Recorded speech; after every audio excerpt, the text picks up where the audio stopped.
اعوذ باللہ من الشیطان الرجیم بسم اللہ الرحمن الرحیم سبحانک لا علم لنا الا ما علمتنا انک انت العلیم الحکیم رب اشرح لی صدری ویسر لی امری واحلل عقدۃ من لسانی یفقہوا قولی۔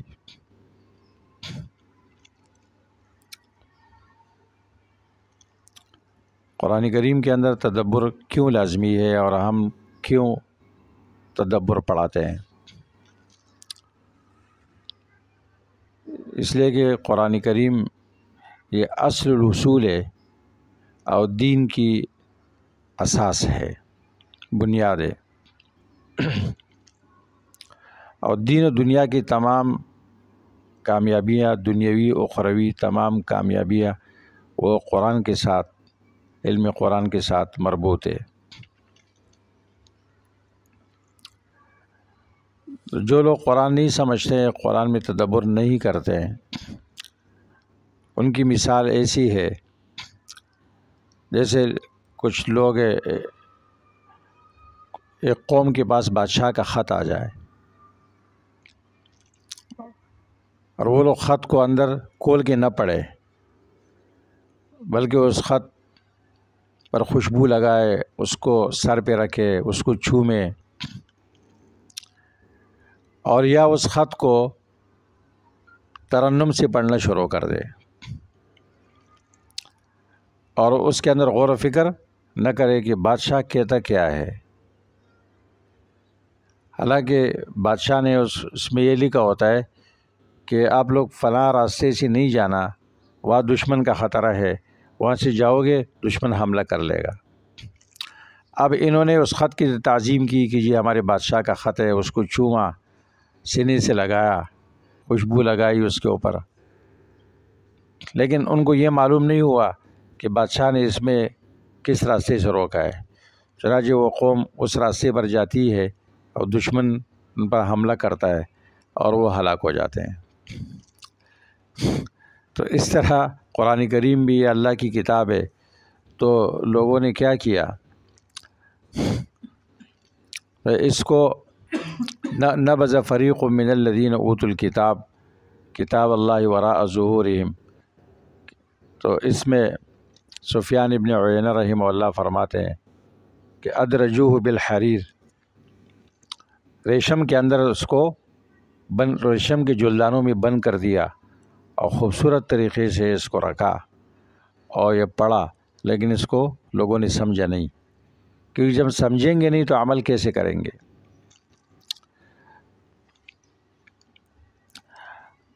اب سوال یہ ہے کہ قرآن میں جو ہم تدبر کرتے ہیں اس میں رکاوٹ کیا ہے، موانع کیا ہے؟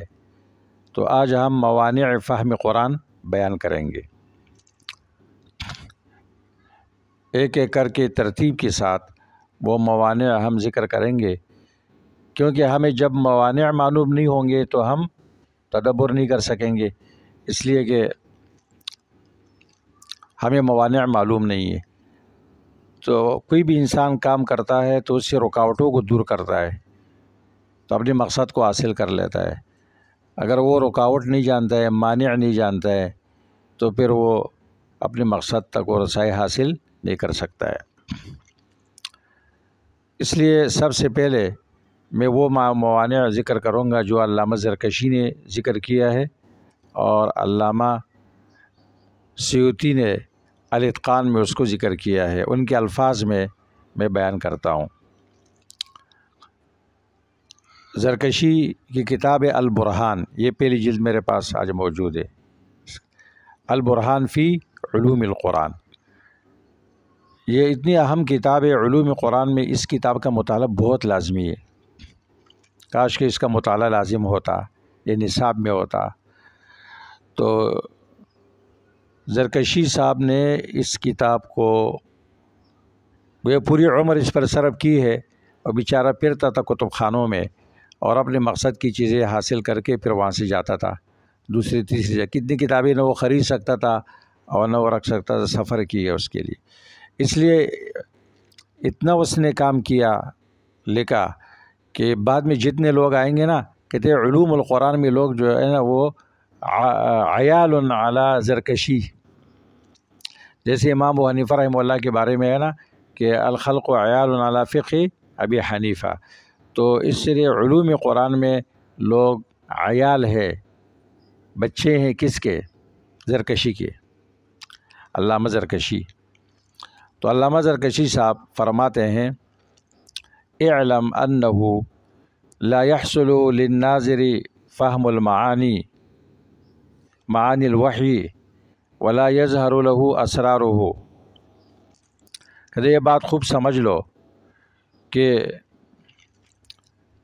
قرآن کریم کے مطالعہ کرنے والے کو، تدبر کرنے والے کو وحی کا معنی، قرآن کریم کے آیتوں کا معنی اس کو حاصل نہیں ہوتا ہے، ولا یظہر لہ اسرارہ، اور قرآن کریم کے اسرار اس کے سامنے ظاہر نہیں ہو سکتے ہیں۔ کب؟ جب کہ آنے والی رکاوٹیں موجود ہو۔ وہ کیا ہے؟ کہتے وفی قلبہ بدعۃ، اس کے دل میں کیا ہو؟ بدعت ہو، تو بدعت رکاوٹ ہے۔ بدعتی کو قرآن کے راز، قرآن کے اسرار معلوم نہیں ہوتے ہیں۔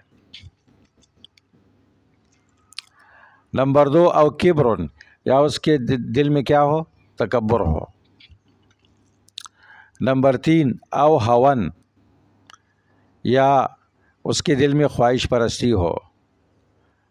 او وہ مصر علی الذنب، یا گناہ پر اصرار کرنے والا ہو، بار بار ایک گناہ کرنے والا ہو۔ او غیر متحقق بالایمان، یا اس کا ایمان مضبوط نہیں ہے، اور ایمان کے اندر وہ تحقیق کرنے والا نہیں ہے، ایمان کے دلائل اس کو معلوم نہیں ہے، کمزور ایمان والا ہے۔ او ضعیف التحقیق، یا اس کی تحقیق کمزور ہے۔ او یعتمد علی مفسر لیس عنده علم، یا وہ کیا کرتا ہے؟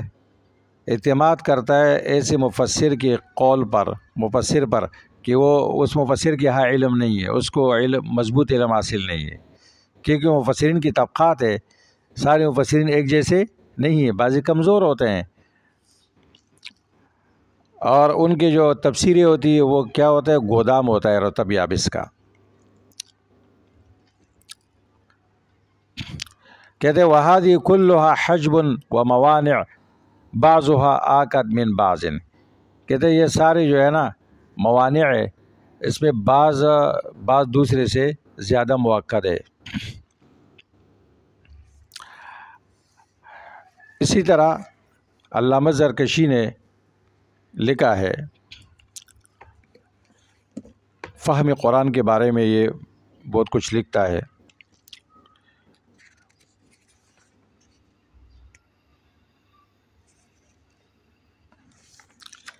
کہتے ہیں کم ہمت لوگ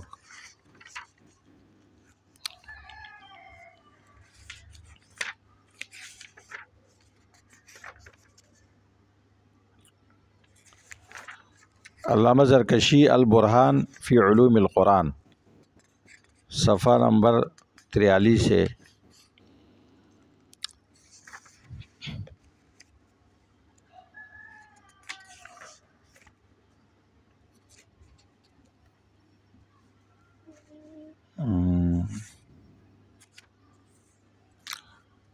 صفحہ نمبر 33۔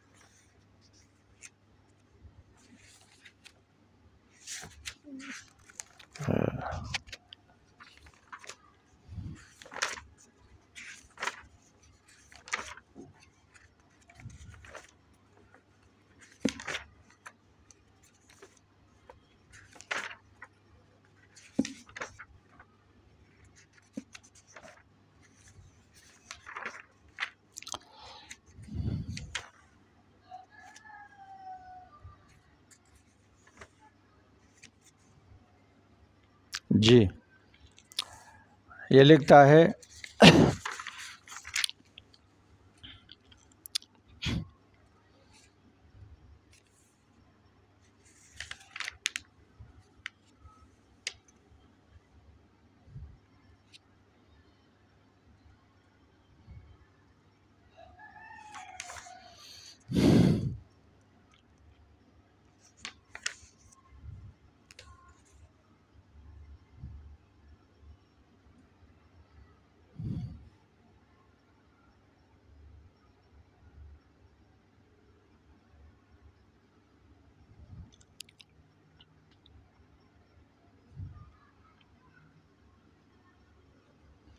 کہتے وَإِنَّمَا يَفْهَمُ بعض معانیه ويطلع على أسراره ومبانيه من قوي نظره واتسع مجاله في الفكر وتدبره وامتد باعه ورق اتباعه وامتد في فنون الأدب وأحاط بلغة العرب۔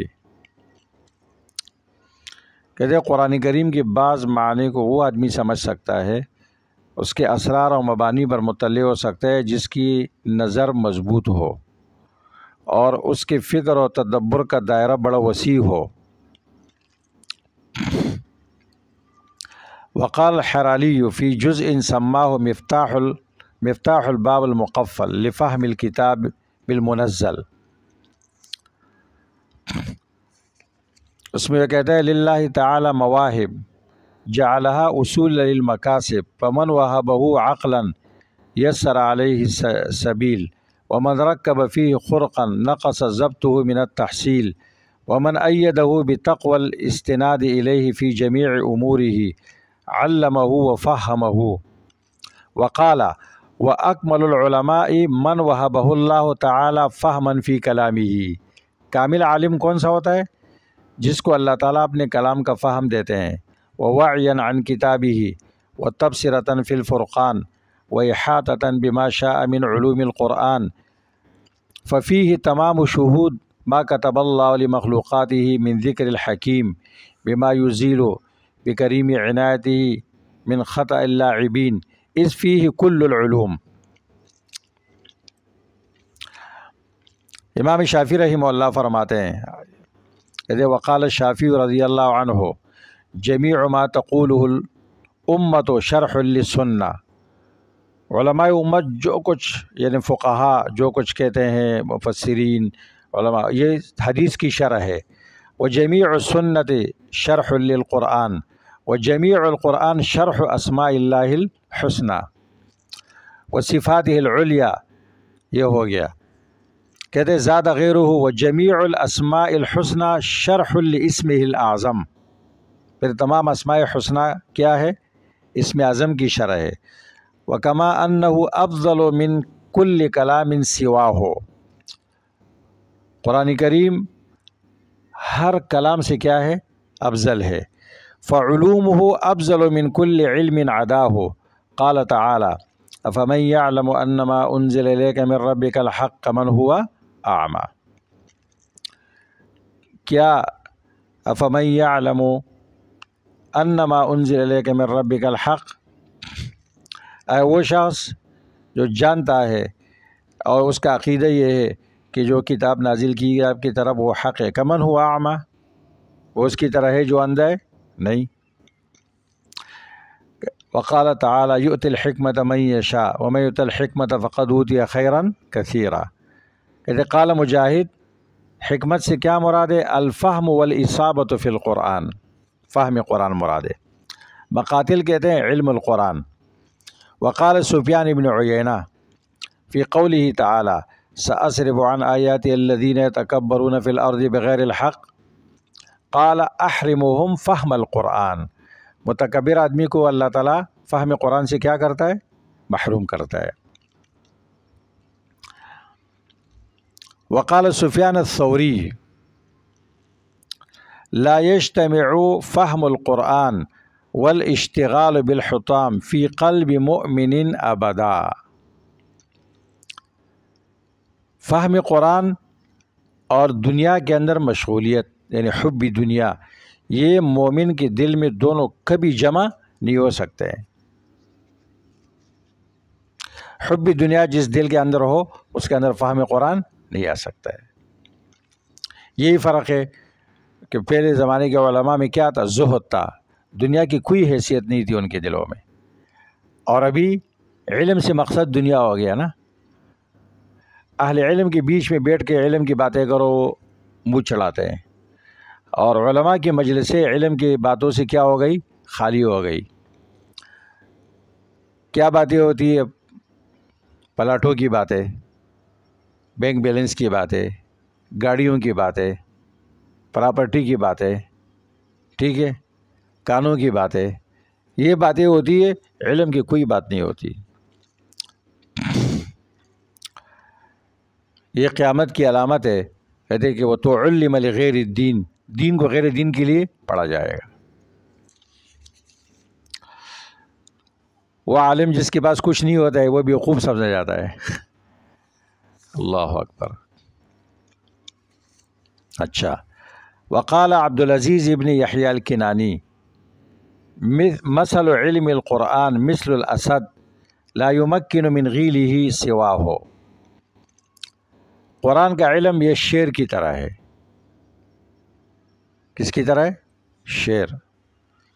شیر کو اس کی کچار سے شیر ہی نکال سکتا ہے، یعنی اس کے لیے ہمت چاہیے۔ بے ہمت، عدم ہمت بھی فہم قرآن میں رکاوٹ ہے۔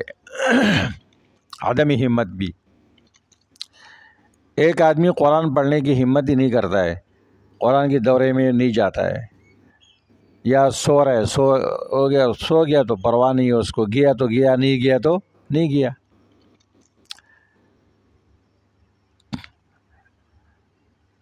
اب آج کے طلباء میں پرانے طلباء میں یہی فرق ہے کہ وہ پہلے سے جاتے تھے، اور یہ کہ کوئی چیز مجھ سے فوت نہ ہو جائے۔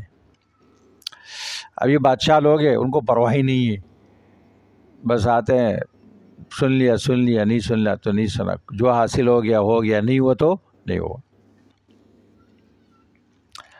میں نے الحمدللہ 4 مرتبہ تفسیر کا دورہ ایسا پڑھا ہے کہ میں اس میں جسمن تو دور کی بات ہے، میں ذہناً بھی آج غائب نہیں ہوا، اور میرے ہاتھ میں قلم ہوتا تھا اور میں سنتا تھا، اور جو بات ہوتی تھی لکھتا تھا۔ میرے پاس میرا جو قرآن ہے وہ ابھی تک پڑا ہوا ہے، ادھر ہے، ادھر رکھا ہوا ہے، ادھر آپ اس میں دیکھ لیں گے، کالے ہاتھ سے، سرخ خط سے، اس کو میں ہی سمجھ سکتا ہوں۔ تو اس کی برکت ہے کہ مجھے اللہ تعالیٰ نے قرآن کو آسان کیا ہے، گزارا ہو گیا ہے۔ اللہ اکبر۔ ذوالنون مصری فرماتے ہیں، تو جب قرآن کا علم شعر ہے تو جس عالم کے پاس قرآن کا علم ہو وہ عالم بھی کیا ہوتا ہے؟ وہ شعر ہوتا ہے۔ ہاں، جس کے پاس قرآن کا علم نہیں ہے وہ گیدڑ ہے۔ وقال ذوالنون المصری اب اللہ عز وجل الا ان یحرم قلوب البطانین مکنون حکمت القرآن۔ اللہ تبارک و تعالیٰ نے اس بات کا انکار کیا ہے، یعنی اللہ تبارک و تعالیٰ اس پر راضی نہیں ہے سوائے اس بات کے کہ وہ بطالین کے دلوں کو قرآن کی چھپی ہوئی حکمت سے اللہ محروم کرے گا۔ وقال عز وجل ما فرطنا فی الکتاب من شیء افلا یتدبرون القرآن۔ وقال عبداللہ نے مسعود فی قوله تعالی اہدنا الصراط المستقیم قال القرآن ارشدنا الی علمہ۔ اہدنا الصراط المستقیم کی ایک تفسیر عبداللہ نے مسعود یہ فرماتے ہیں کہ اے اللہ ہمیں قرآن کے علم کا راستہ بتا دے، ارشدنا الی علمہ۔ اب آ گیا حسن بصری کا قول، وقال الحسن البصری علم القرآن ذکر لا يعلمه الا الذکور من الرجال۔ قرآن کا علم مذکر ہے، اس کو نہیں جان سکتے ہیں مگر وہ جو مردوں میں سے رجال ہو، الا الذکور من الرجال۔ ہر مرد ذکر ہوتا ہے؟ نہیں، یعنی ہر مرد کے اندر مردانگی اور ہمت نہیں ہوتی۔ بعضی عورتوں کے اندر مردانگی ہوتی ہے، ہمت ہوتی ہے، مردوں کے اندر، یعنی بعضی مؤنث مزاج کے مرد ہوتے ہیں، مؤنث مزاج کے ہوتے ہیں، مرد ہے لیکن صفت کے اعتبار سے، عدم ہمت کے اعتبار سے کیا ہوتا ہے؟ وہ مؤنث ہوتے ہیں۔ تو قرآن انسان کے اندر مردانگی پیدا کرتا ہے، جرت پیدا کرتا ہے. اس لیے جس عالم کو قرآن آتا ہے اس کے بعد میں مضبوطی ہوتی ہے، جرت ہوتا ہے. اور جس کو قرآن نہیں آتا ہے وہ بیچارہ آنکھیں بند کر کے ایسے ہی کرتا ہے اور کمزور سی باتیں کرتا ہے، یا خرافات بیان کرتا ہے، یا لوگوں کے اقوال بیان کرتا ہے.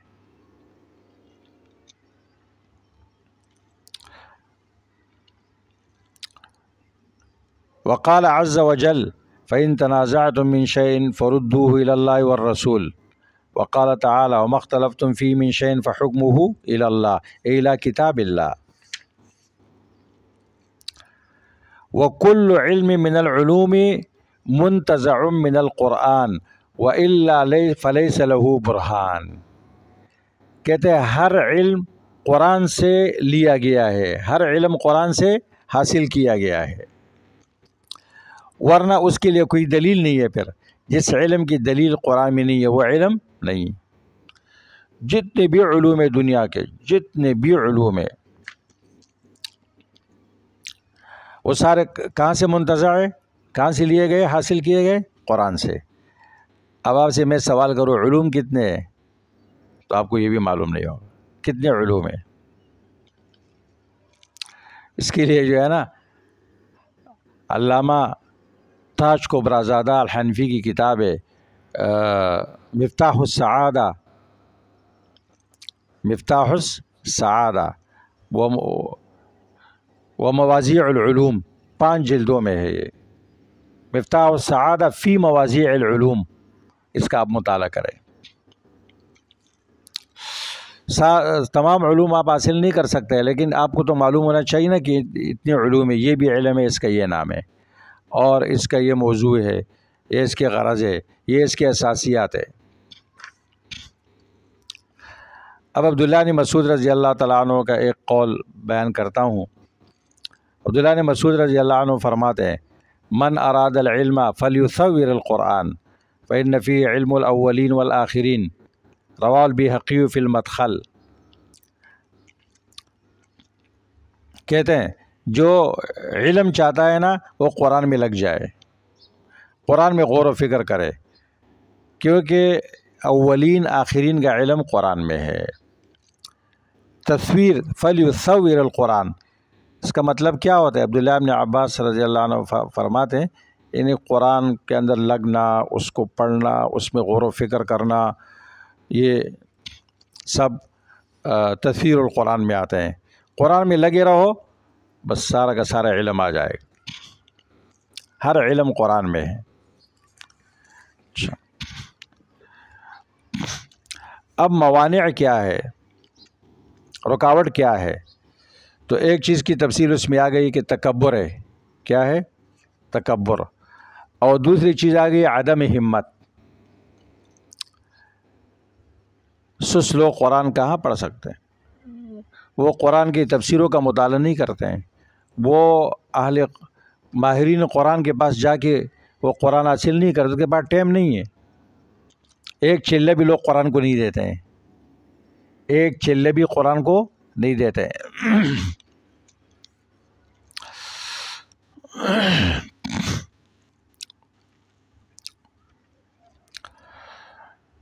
اچھا، اب آگے موانع سنو، رکاوٹیں سنو.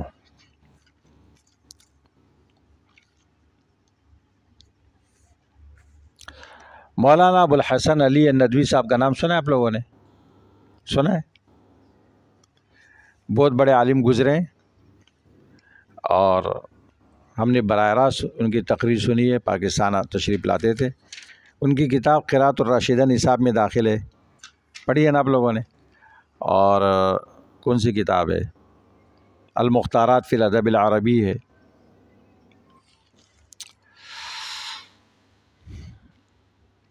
یہ قرآن کریم میں غور و فکر کے حوالے سے ایک بات کرتے ہیں یہ لوگ، اور وہ کہتے ہیں میرا قرآن سے ایسا تعلق ہے کہ بس میرا سب کچھ یہ قرآن سے مربوط ہے، اس کا تعلق قرآن سے. ہندوستان سے آیا، انہوں نے احمد لاہوری صاحب سے قرآن پڑھا، اور وہ عبد الماجد دریابادی بھی ان کے استاذ ہے۔ دیکھو لوگ کہتے ہیں نا تم تفسیر کا دورہ کیوں پڑھتے ہو، اس کا کیا فائدہ ہے؟ ابو الحسن علی ندوی صاحب فرماتے ہیں کہ اگر میں لاہور آ کر احمد علی لاہوری سے قرآن کا دورہ نہ پڑھتا تو میں عالم ہوتا، مصنف ہوتا، دانشور ہوتا، اور مصنف ہوتا، مؤلف ہوتا، اور بہت کچھ، مدرس ہوتا، سب کچھ ہوتا، لیکن میں خدا شناس نہ ہوتا۔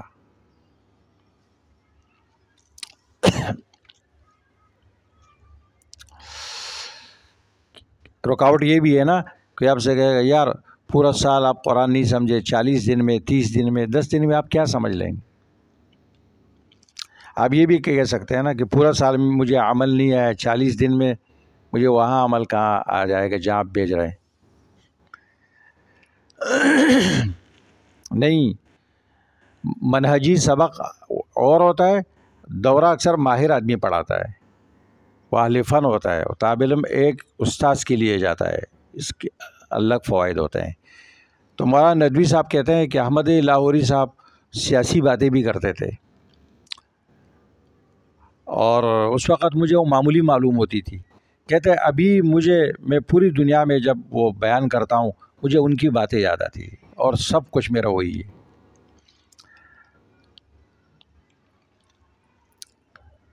یہ واحد عالم ہے ہندوستان کا کہ اس کا بیان عربی ملکوں میں براہ راست ٹی وی پر نشر ہوتا تھا، اور وہ عرب کے بادشاہوں کو، عربوں کو، ان کے کلچر کو چیلنج کرتے تھے، ان پر رد کرتے تھے، اور ان سے کچھ نہیں لیا انہوں نے۔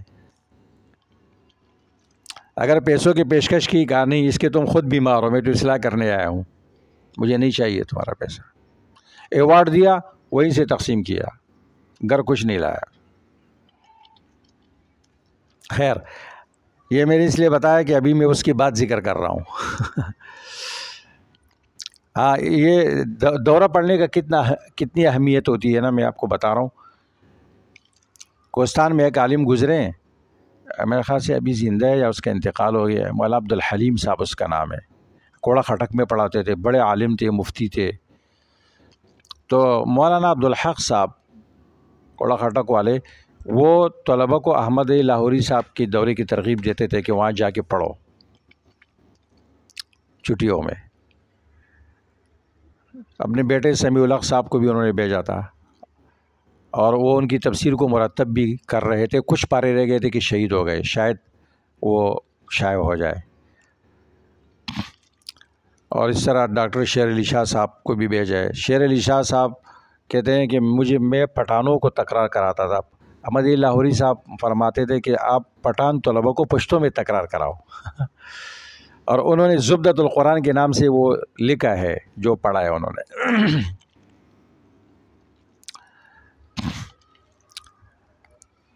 تو عالم کہتے ہیں کہ میں سوچتا تھا کہ سب کچھ تفسیروں میں لکھا ہوا ہے نا، یہ لوگ کیا پڑھنے جاتے ہیں؟ کہتے مجھے تجسس ہوا، کہتے میں چلا گیا۔ بعض بڑے علماء ہوتے ہیں نا، وہ کہتے ہیں یار مجھے آتا ہے، کیا پڑھائے گا، مجھے پتہ ہے، علمی تکبر ہوتا ہے۔ کہتے میں جا کے وہاں بیٹھ گیا تو بس بیٹھ گیا، اور نہ جاتا تو پتہ نہیں کیا ہوتا۔ تو یہ بڑا مسئلہ ہوتا ہے۔ میں نے ایک ماہر عالم سے 1 ہفتہ میراث پڑھا ہے، ٹھیک ہے، اور الحمدللہ اب دنیا مجھ سے میراث پڑھتی ہے۔ یہ 1 ہفتے کی برکت ہے۔ لوگ ان چیزوں کو نہیں سمجھتے ہیں، اور مدرسے میں اساتذہ یہ باور کراتے ہیں کہ سب کچھ ہے جی یہاں پر ہے، کسی اور جگہ آپ کو جانے کی کیا ضرورت ہے نا۔ اللہ اکبر۔ تو اب ابو الحسن علی ندوی صاحب کی بات سنو۔ وہ فرماتے ہیں، یہ بات انہوں نے لکھی ہے مدخل الی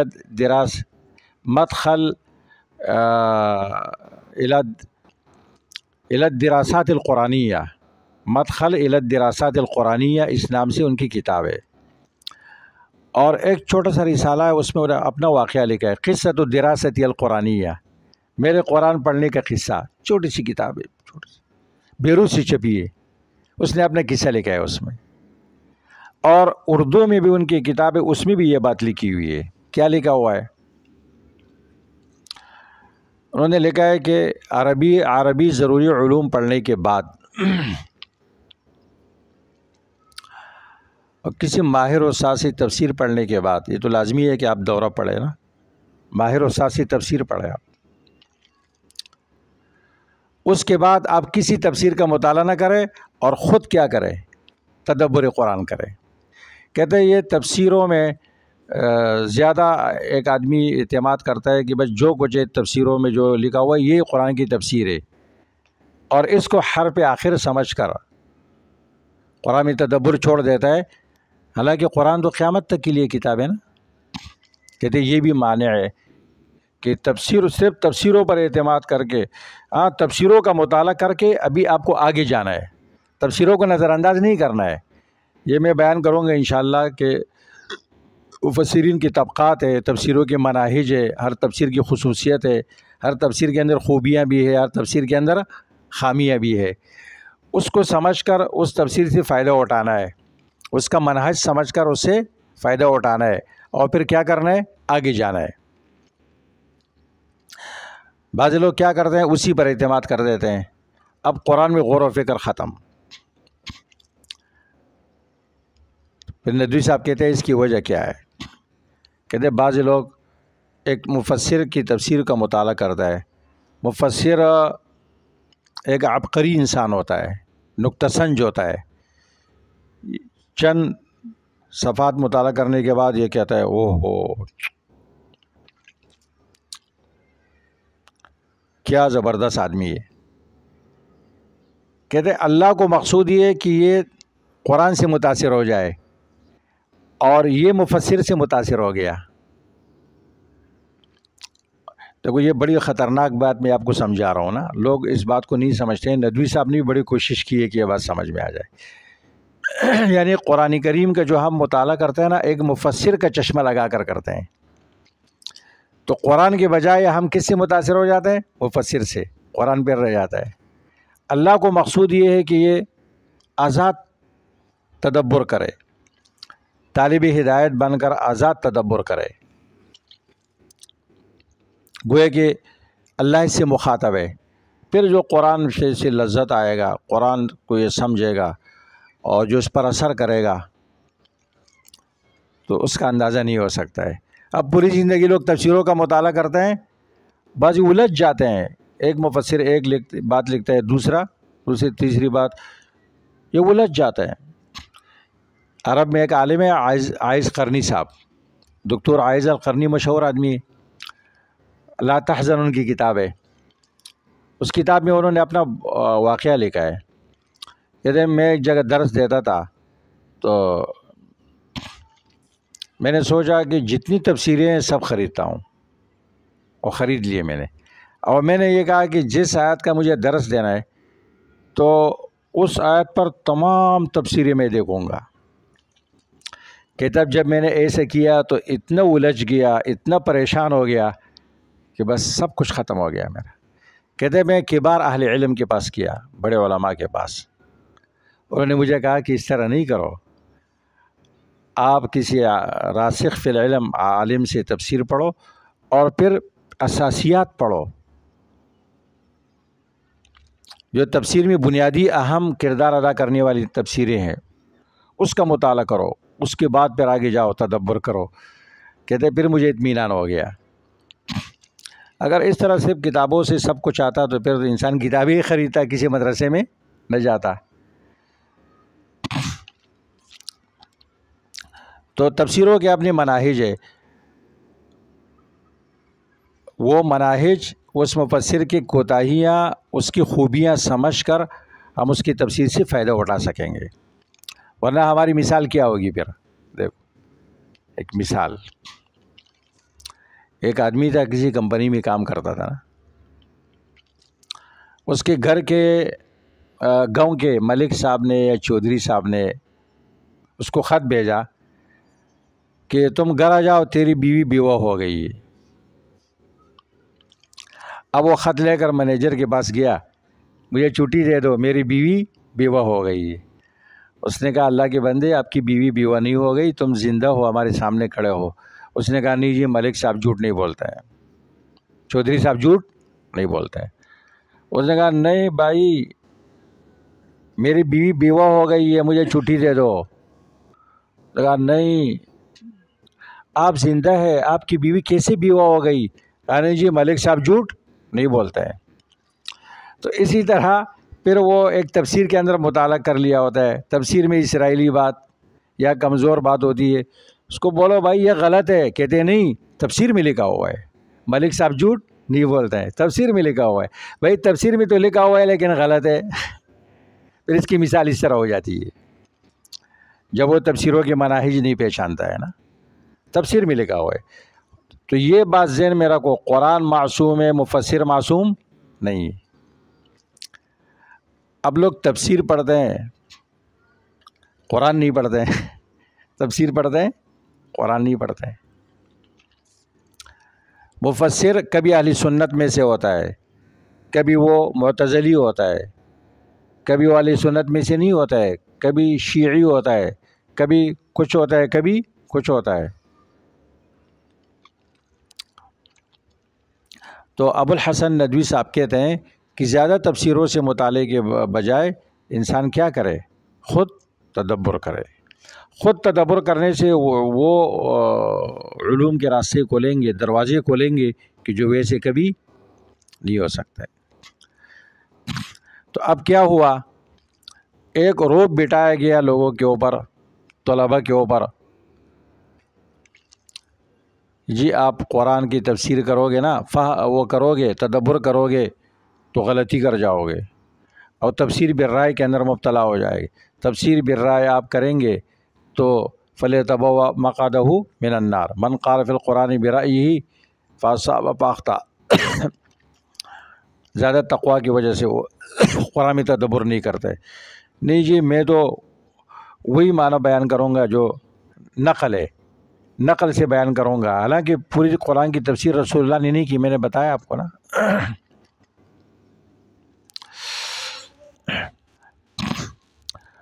تو مفسرین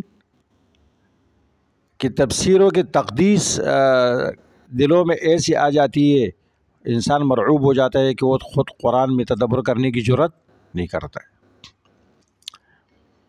امام راضی تفسیر میں لکھتے ہیں اپنی تفسیر میں کہ عالم وہ ہوتا ہے جو قرآن کو اپنے زمانے پر فٹ کر سکے، اس لیے وہ قرآن میں جو کچھ کہتا ہے، کہتے ہیں وہ نذیر ہو فی ھذا الزمان، کہتے ہیں اس زمانے میں اس کی نذیر یہ ہے، وہ فٹ کرتا ہے۔ اگر آپ اپنے زمانے کے احوال پر قرآن فٹ نہ کر سکے تو آپ مفسر نہیں ہیں، آپ عالم نہیں ہیں۔ سورہ یونس کی آیت میں وہ لکھتا ہے، سورہ یونس ہے نا، وَيَعْبُدُونَ 18 نمبر آیت نکالو سورہ یونس، وَيَعْبُدُونَ مِن دُونِ اللَّهِ مَا لَا يَنْفَعُهُمْ وَلَا يَضُرُّهُمْ وَيَقُولُونَ هَؤُلَاءِ شُفَعَاؤُنَا مِنْ عِنْدِ اللَّهِ۔ 11-12 سورۃ یونس۔ مشرکین عبادت کرتے ہیں اللہ کو چھوڑ کر، ان کی جو نہ ان کو ضرر دے سکتے ہیں نہ نفع دے سکتے ہیں، اور کہتے ہیں کیوں کرتے ہیں، پھر کہتے ہیں ہؤلاء شفعاؤنا عند اللہ، یہ ہمارے ہاں اللہ کے ہاں ہماری سفارشی ہے، دنیاوی امور میں ہماری سفارش کرتے ہیں، ہمارے کام ان سے بنتے ہیں۔ آ گیا نظر؟ اب امام راضی کیا لکھتے ہیں، کہتے وَنَذِيرُهُ فِي هَذَا الزَّمَانِ اشتغال كثير من الخلق بتعظيمهم قبور الأكابر على اعتقاد أنهم إذا عظموا قبورهم يكونون شفعاء لهم۔ کہتے ہیں اس کی مثال قبر پرستوں کی وہ تعظیم ہے جو وہ بزرگوں کی قبروں کی تعظیم کرتے ہیں، غیر شرعی تعظیم، گنبدیں بناتے ہیں اور ان کو سجاتے ہیں، چراغاں کرتے ہیں اور سجدے کرتے ہیں، ان کے نام پہ نظر و نیاز کرتے ہیں، ان سے مانگتے ہیں، اس عقیدے کے ساتھ کہ کہتا ہے جب ہم ان کی قبروں کی تعظیم کریں گے یہ ہماری سفارش کریں گے۔ کہتا ہے اس زمانے میں یہ مشرکین کی مثال ہے، فٹ کیا یا نہیں کیا؟ تو تفسیروں کا مطالعہ بھی بہت لازمی ہے، لیکن پھر اس کے ساتھ خاص نہیں ہے، پھر آگے جانا ہے۔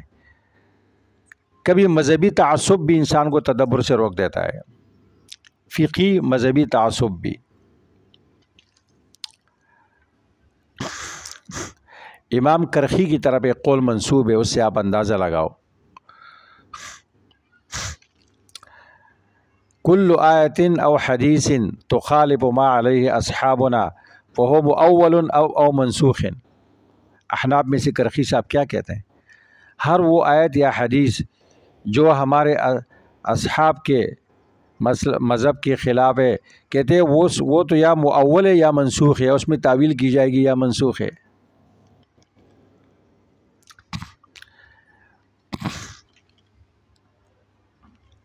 یہ چیز بھی انسان کو تدبر سے محروم کر دیتی ہے. جبکہ حدیث میں آتا ہے رب مبلغ او عام سامع بلغوا عنی ولو آیا.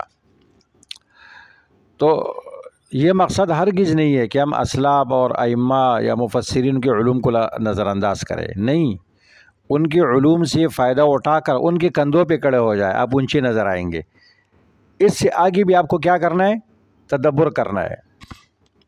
تدبر پر پابندی یہ نہیں ہے کہ ان تک تاب ختم ہو گیا، نہیں، اب عقلوں کو آزاد کرنا ہے اور ان سے جو پابندیاں ہیں، جس طرح ان کو مرعوب کیا گیا ہے، اس روب کو ختم کرنا ہے. آپ تدبر کریں. آپ کو اللہ نے فضول پیدا کی ہے. اگر اس طرح تھا کہ قرآن کو اسلاف نے، ہمارے بڑوں نے سمجھا، ہم کوئی بھی بات کرتے ہیں کہتے ہیں آپ بڑوں سے زیادہ جانتے ہیں.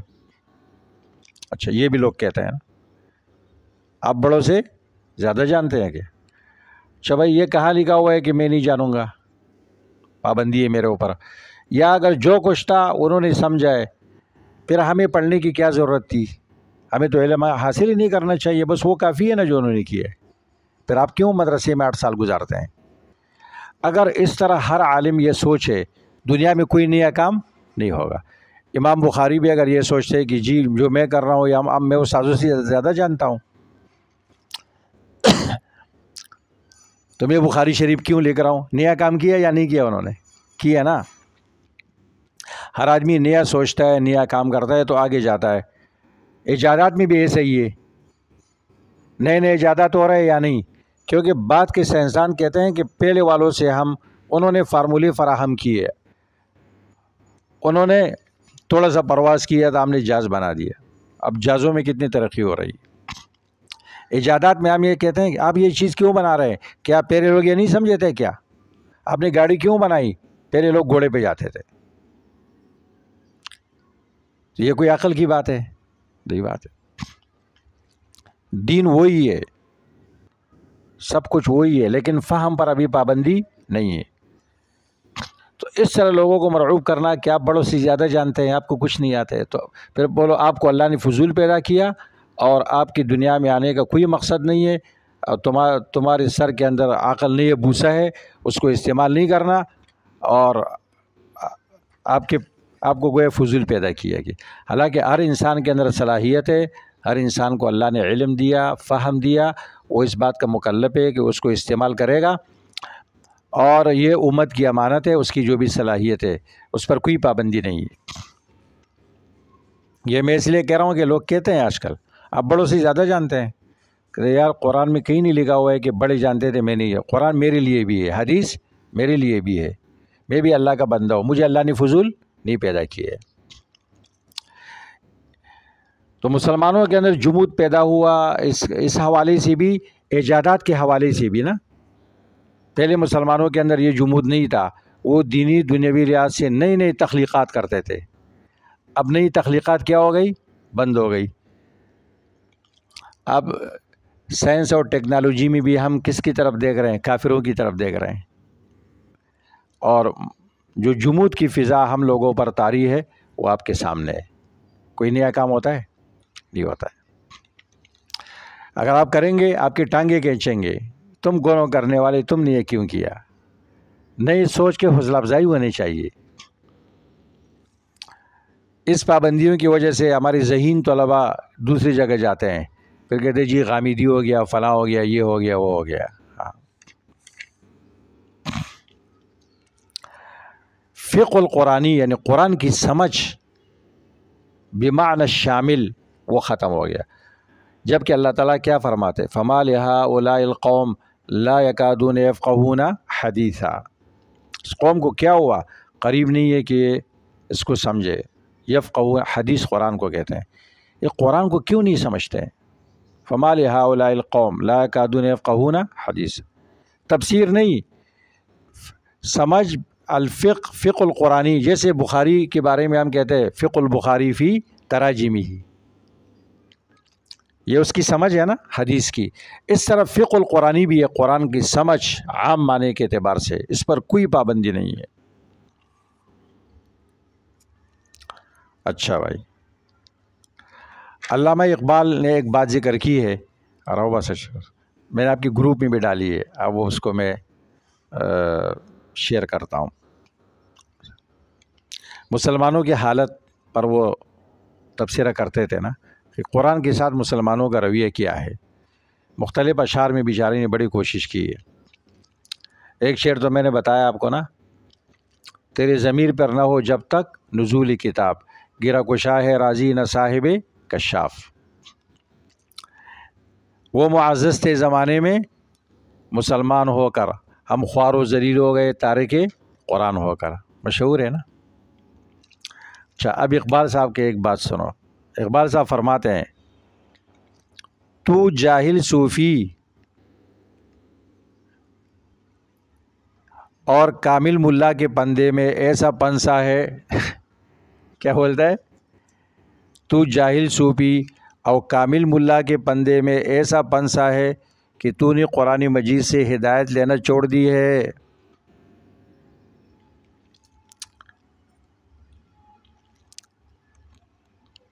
جاہل صوفی اور کامل ملا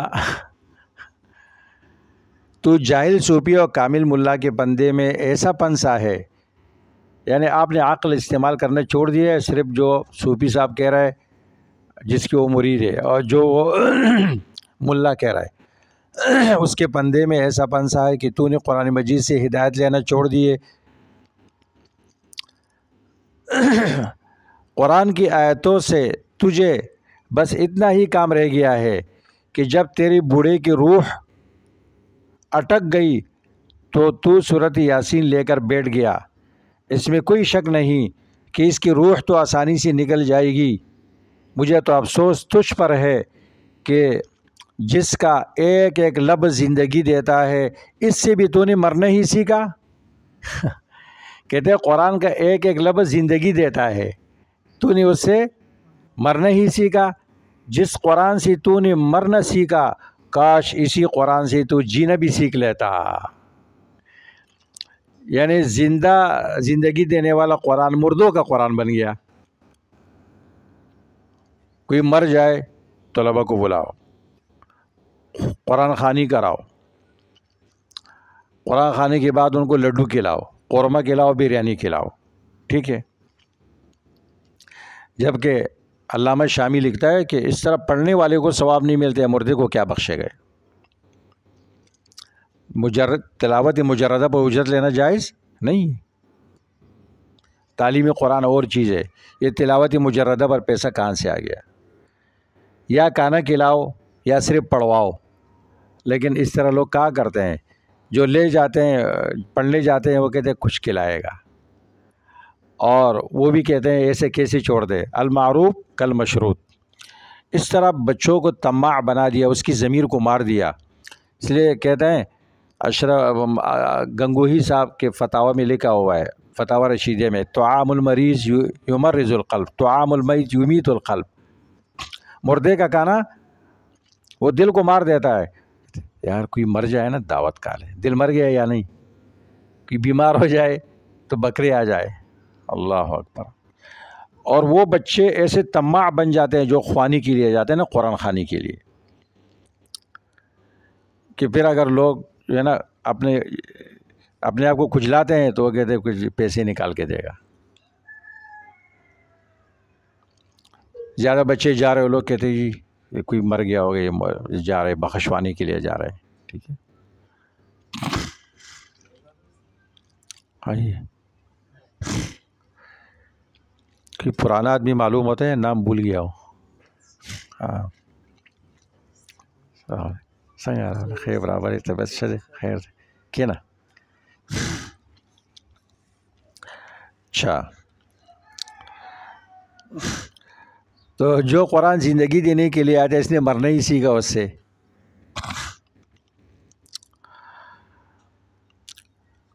اس طرح جو لوگ تصوف کے اندر پس جاتے ہیں، کسی پیر کے ساتھ بیعت کرتے ہیں، ٹھیک ہے کوئی اچھا پیر ہے متبع سنت، اس سے بیعت کرتا ہے، لیکن ہوتا کیا ہے کہ قرآن اور قرآن فہمی سے، قرآن کی تدبر سے صرف وہ دور رہ کر اپنے شیخ کے اقوال کے اندر غور و فکر کرتے ہیں. حضرت صاحب نے یہ فرمایا، حضرت نے یہ فرمایا. وہ مخصوص اوراد و اسباق جو اس کو ملتے ہیں اسی میں لگا رہتا ہے، تدبر نہیں کرتا ہے. ان کو چاہیے خانقاہ میں درس قرآن بھی ہو. کسی خانقاہ میں درس قرآن ہوتا ہے؟ نہیں ہوتا ہے. حدیث کا درس ہوتا ہے؟ نہیں ہوتا ہے. اس لیے علماء کہتے ہیں کہ یہ جو ہے نا نوع من الانتحار الروحی، یہ روحانی خودکشی کی ایک قسم ہے.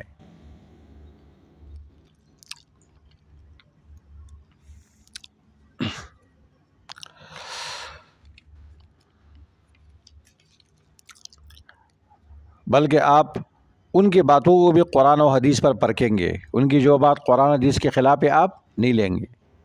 یہ تب ہو سکتا ہے کہ آپ قرآن میں کیا کریں؟ غور و فکر کریں. لیکن وہاں اس بات کی دعوت نہیں دی جاتی. اچھا، اس طرح فہم قرآن کے اندر ایک مانع ہے تجوید کی اصطلاحات میں غلو کرنا. تجوید کی اصطلاحات میں غلو کرنا.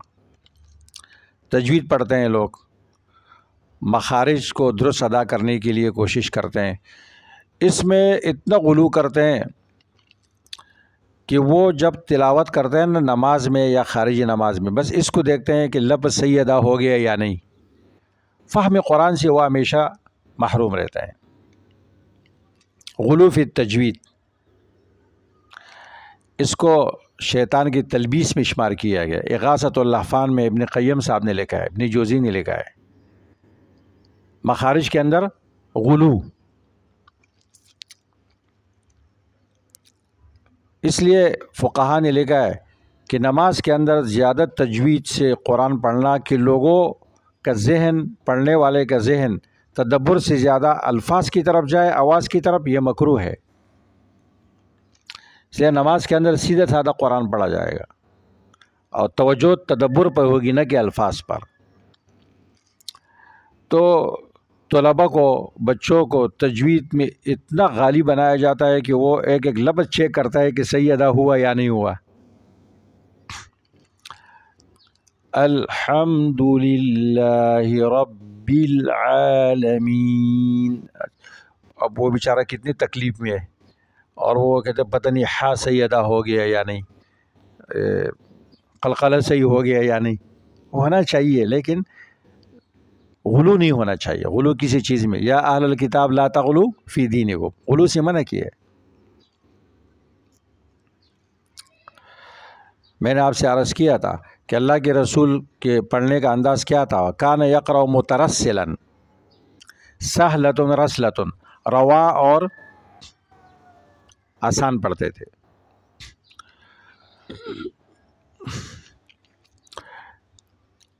ایک سانس سے آپ زیادہ پڑھ لیتے، کون سا کمال ہے؟ جو مصری قاری اس کے اندر مبتلا ہے. سننے والی بھی دیکھ رہے ہیں کہ ایک سانس سے اتنا پڑھا، اللہ اکبر، سبحان اللہ، ماشاء اللہ. یہ تو سانس کا مقابلہ ہو گیا، سانس کی نمائش ہو گئی. حالانکہ قرآن میں تکلف نہیں ہے، وما انا من المتکلفین. آپ جتنے آپ کی سانس ہے اس کے مطابق پڑھو. یہ بڑا المیہ ہے. شیخ طنطاوی صاحب نے ذکریات میں اس پر بڑا رد لکھا ہے کہ اس طرح یہ خوشی غمی میں قاریوں کو بلاتے ہیں، اس میں بھی اس قاری کو بلاتے ہیں جس کی آواز کی نمائش زیادہ ہو اگرچہ تجوید غلط ہو، اور فہم و تدبر تو نام و نشان نہیں. یہ قرآن پڑھنے کے بعد جو ہے نا، او ماشاء اللہ، سبحان اللہ، یہ کہاں سے آ گیا؟ یہ کسی حدیث سے ثابت نہیں ہے، یہ غلط ہے، سنت کے خلاف ہے. اب کسی کو اچھا لگے یا برا لگے ہم تو یہ کہیں گے۔ اللہ کے رسول قرآن پڑھ لیتے، صحابہ نے کہا ماشاء اللہ سبحان اللہ ہے۔ ابی بن کعب رضی اللہ قرآن سناتے تھے، اللہ کے رسول نے بلایا قرآن سناؤ، یہ کہا کہ ماشاء اللہ سبحان اللہ۔ اب یہ لازمی ہو گیا کہ کوئی بھی پڑھے تو آپ کو لازمی یہ اس کو داد دینا ہے کہ جی سبحان اللہ ماشاء اللہ، یہ نہیں کہو تو ناراض ہو جائے گا۔ بھائی سب تدبر غور سے قرآن سنو، یہ مت بولو ماشاء اللہ سبحان اللہ۔ تو تجوید کی اصطلاحات میں مخارج کے اندر، مخارج کی ادائیگی میں غلو کرنا، یہ فہم کے اندر کیا ہے؟ مانع ہے۔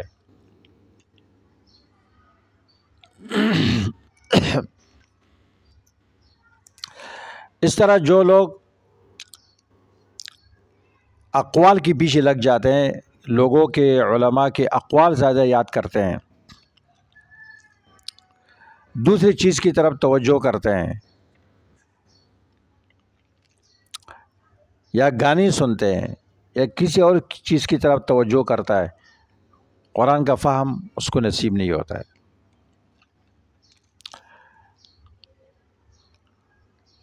دلیل پہلا پارہ کھولو سورۃ بقرہ، واتبعوا ما تتلو الشیاطین علی ملک سلیمان، اس سے پہلے نبذ فریق من الذین اوتوا الکتاب کتاب اللہ وراء ظہورہم کأنہم لا یعلمون واتبعوا ما تتلو الشیاطین۔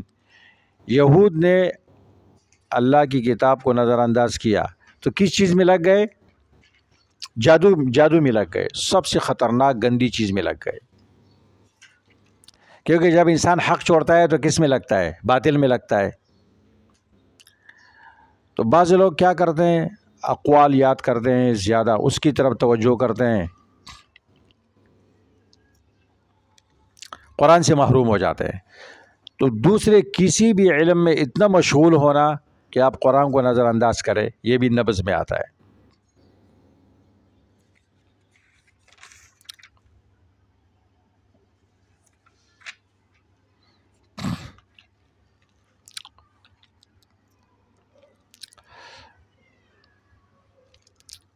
ایک اور فہم کے اندر تدبر قرآن میں ایک اور رکاوٹ بڑی اہم ہے، جس کی نشاندہی مولانا ابوالحسن علی ندوی صاحب نے تاریخ دعوت و عزیمت میں کی ہے۔ انہوں نے شاہ ولی اللہ پر جو جلد لکھی ہے انہوں نے، اس میں وہ بات لکھی ہوئی ہے، یہاں موجود ہے، آپ دیکھ سکتے ہیں۔ جی فہم قرآن کے لیے 14 علوم لازمی ہے۔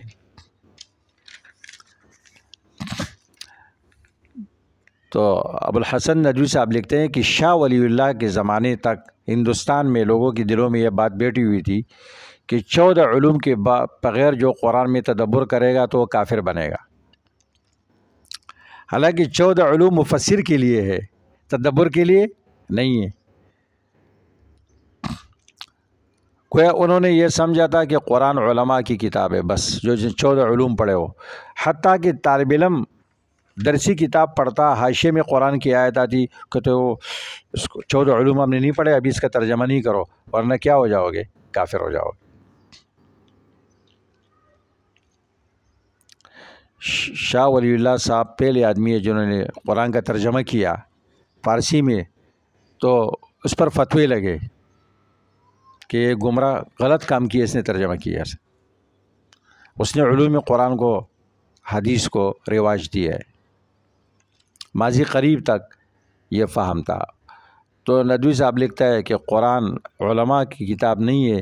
یہ سورہ جمعہ کھولو، سورۃ جمعہ میں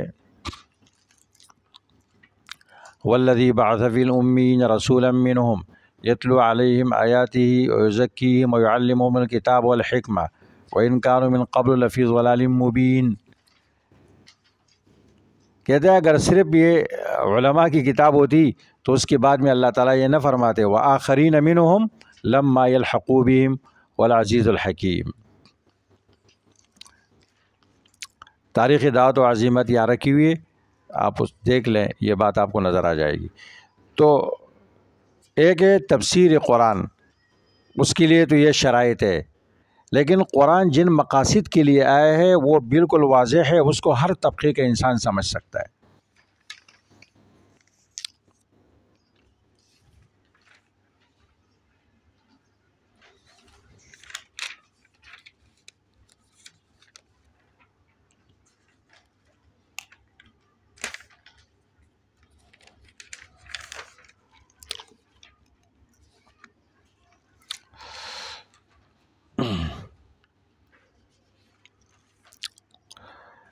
اسی طرح فہم قرآن میں ایک رکاوٹ ہے مبہمات کے پیچھے لگنا۔ ایک آدمی قرآن کا مطالعہ کرتا ہے، قرآن میں اللہ تعالیٰ نے ایک چیز مبہم ذکر کی ہے، یہ اس کے تعین کے پیچھے لگتا ہے، یہ فہم سے اس کو کیا کرتا ہے، ہٹا دیتا ہے۔ مثال کے طور پر قرآن کریم میں اللہ تعالیٰ نے اصحاب کہف کا واقعہ ذکر کیا ہے، اس میں ان کی تعداد کے بارے میں بتایا، لیکن تعداد متعین نہیں کی۔ وَيَقُولُونَ ثَلَاثَةٌ وَيَقُولُونَ خَمْسَةٌ وَيَقُولُونَ سَبْعَةٌ ثَامِنُهُمْ كَلْبُهُمْ۔ اب کوئی اس تعداد کے پیچھے لگ جائے، اللہ نے بتا دیا قُلْ رَبِّي أَعْلَمُ بِعِدَّتِهِمْ مَا يَعْلَمُهُمْ إِلَّا قلیل، وہ اللہ ہی جانتے ہیں، لیکن یہ لگا ہوا ہے اس کے پیچھے، اسرائیلیات کے پیچھے لگا ہوا۔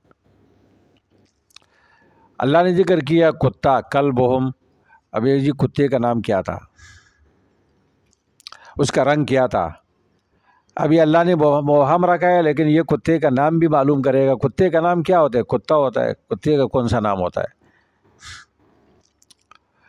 اور اس کے رنگ کے ساتھ تیرا کیا کام ہے؟ یہ مبہمات کے پیچھے لگنا۔ حالانکہ مبہمات میں عبداللہ بن عباس رضی اللہ تعالیٰ عنہما نے ایک ضابطہ بیان کیا ہے، وہ ضابطہ لکھو اپنے پاس۔ رئیس المفسرین ترجمان القرآن عبداللہ بن عباس رضی اللہ عنہما، وہ کیا فرماتے ہیں؟ ابہموا ما ابہمہ اللہ ورسولہ، اس چیز کو مبہم رکھو جو اللہ اور رسول نے کیا رکھا ہے، مبہم رکھا ہے۔ وما کان ربک نسیا، کیا اللہ کو معلوم نہیں تھا؟ اس کی تفصیل کی ضرورت ہی نہیں تھی۔ دروازہ بند کر۔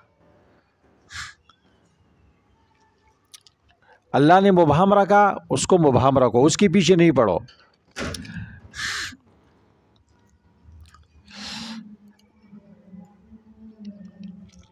اب قرآن میں اللہ تعالیٰ فرماتے ہیں کہ ابراہیم علیہ السلام نے دمبہ ذبح کیا، بس گوشت کس نے کہا ہے؟ آپ کو کہنا ہے کیا؟ اس وقت گوشت کھایا نہیں جاتا تھا،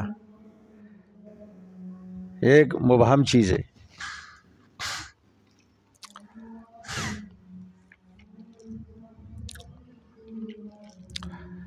اللہ تعالیٰ نے ذکر کیا 7 آسمان ہے، اے جی آسمان، پہلا آسمان کس کا بنا ہوا ہے، دوسرا کس کا بنا ہوا ہے، تیسرا کس کا بنا ہوا ہے، چوتھا کس کا بنا ہوا ہے؟ تو ہمارے ایک استاد صاحب سے ایک آدمی نے پوچھا کہ پہلا آسمان کس کا ہے؟ جو پوچھے ورش ہوئے مکہ ہوئے عرص شریف ہوئے برا متاثر رکھی ہوئے تمہارا کوئی جب پخپلا ہو رہے ہوئے۔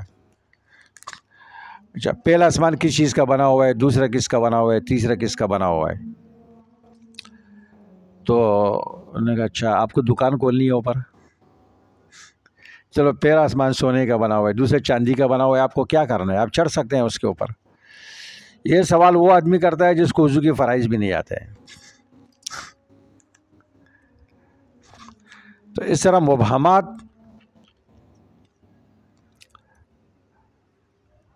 جگہ، اماکن، اسماء، عادات، اس کی تعین کے پیچھے پڑنا، یہ بھی فہم کے اندر کیا ہے؟ رکاوٹ ہے۔ مقصد کے پیچھے لگو بھائی، مقصد کیا ہے؟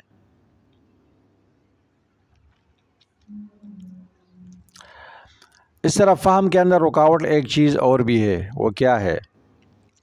جی مجھے اتنا قرآن پڑھنا ہے، ایک پارہ مجھے پڑھنا ہے، ایک حزب پڑھنا ہے، ایک ربع پڑھنا ہے، ایک نصف پڑھنا ہے۔ بھائی یہ احزاب، یہ ارباع، یہ تو بچوں کے حفظ کے لیے مقرر کیے گئے ہیں، یہ تدبر کے لیے نہیں مقرر کیے گئے۔ قرآن کے اندر جو رکوع ہے، رکوع، اس سے کوئی شرعی حیثیت نہیں ہے، تو اکثر غلط لگے ہوئے ہیں۔ ابھی مضمون کے ایک آیت باقی ہے، رکوع ختم، سورۃ واقعہ نکالو، سورۃ الواقعہ۔ یہ تو مشائخ بخارا نے لگائے، پتہ نہیں کس نے لگائے۔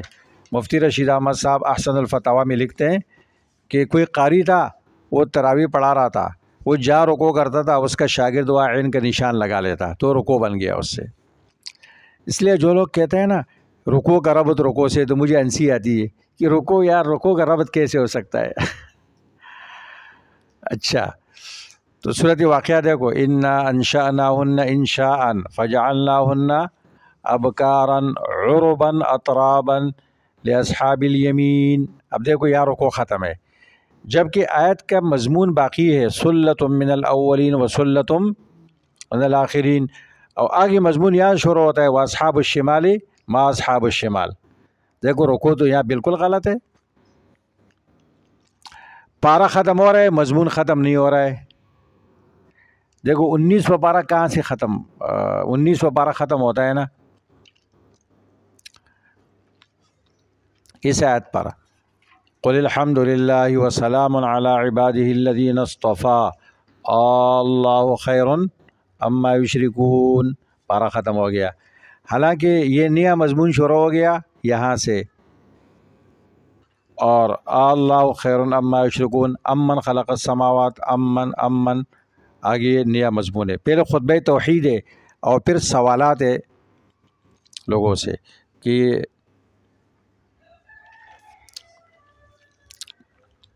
امن خلق السماوات والارض وانزل لکم من السماء ماء فانبتنا به حدائق ذات بہجہ. آگے کیا ہے؟ ما کان لکم ان تنبتوا شجرہا الہ مع اللہ، الہ 5 سوالات ہے. اور پہلے خطبہ توحید ہے، قل الحمد للہ وسلام علی عبادہ الذین اصطفیٰ. اب مضمون یہاں سے شروع ہے، تو اس لیے خاص مقدار پڑھنا کوئی لازم نہیں. کہتے توڑا پڑھنا تدبر کے ساتھ، یہ زیادہ بغیر تدبر سے افضل ہے. تبھی لوگ کیا کرتے ہیں، جلدی جلدی پڑھتے ہیں اور تدبر نہیں کرتے ہیں. بس مقدار پوری کرنی ہے، مقدار پوری کرنی ہے، اتنا پڑھ لیا ہم نے، الفاظ پڑھ لیے، بس پڑھ لی.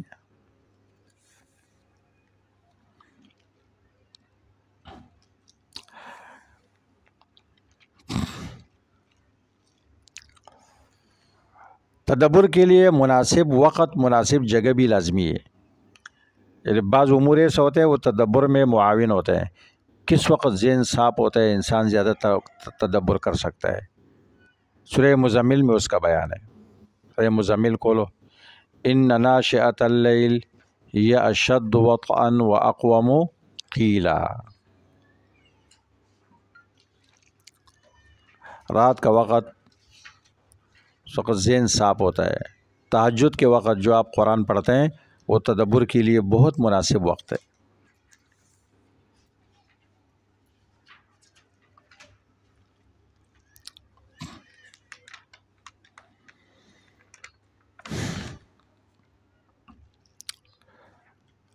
اس طرح تدبر کے لیے لازمی ہے کہ آپ کے دل میں اللہ کی محبت ہو، تعظیم ہو.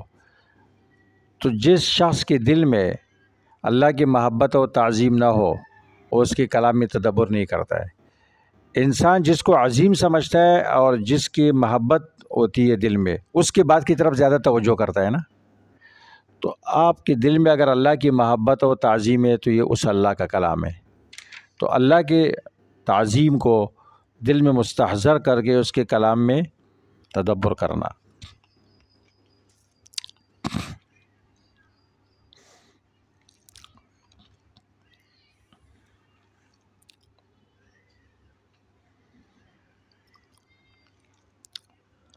تو یہ کچھ موانع تھے جو میں نے آپ کے سامنے ذکر کیے اور مزید بھی انشاءاللہ بیان کروں گا.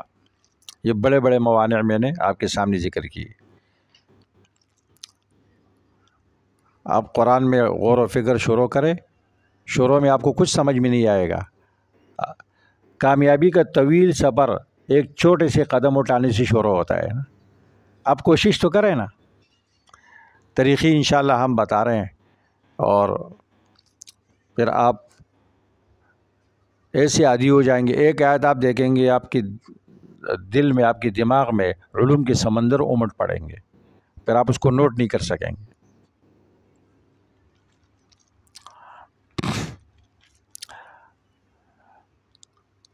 اب طرق تدبر القرآن کی طرف دوبارہ آتے ہیں. طرق تدبر القرآن میں یہ بھی ہے کہ آپ قرآن کریم کی تعریف سمجھ لیں۔ قرآن کی تعریف قرآن کی مختلف صورتوں میں ہے، اور اس کے ساتھ پھر قرآن کے اسماء و حکمت نزول، تین چیزیں ہیں: تعریف قرآن، اسماء قرآن اور حکمت نزول۔ قرآن کی تعریف کیا ہے؟ کتنے ناموں سے اللہ نے قرآن کو موسوم کیا ہے، خیر کوئی وجہ تو ہے نا۔ اور حکمت نزول، کس مقصد کے لیے اللہ نے اس کو نازل کیا ہے۔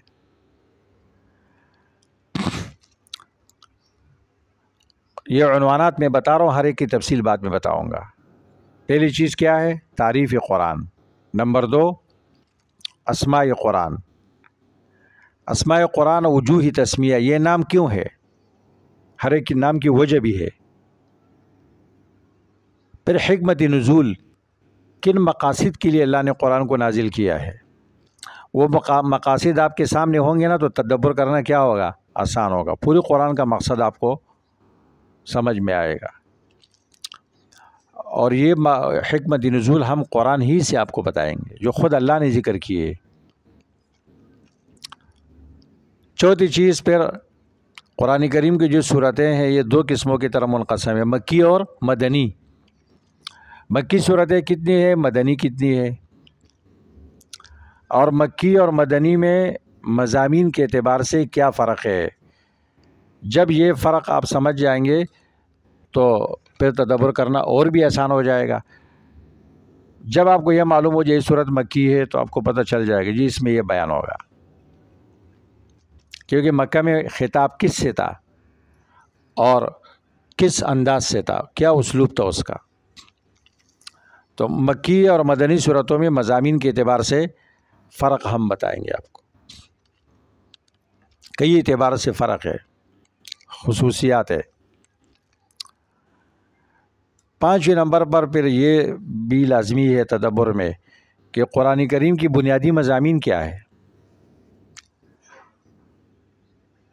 اساسی مضامین ہیں قرآن کریم میں، ان مضامین کو جاننا اور ان کے درمیان ربط کو جاننا، کتنے مضامین ہیں اور اس میں ربط کیا ہے۔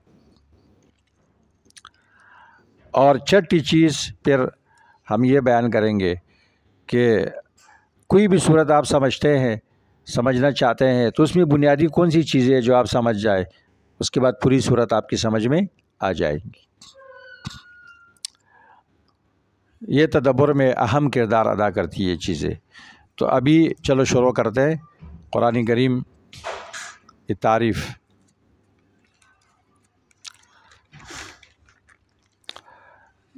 Time so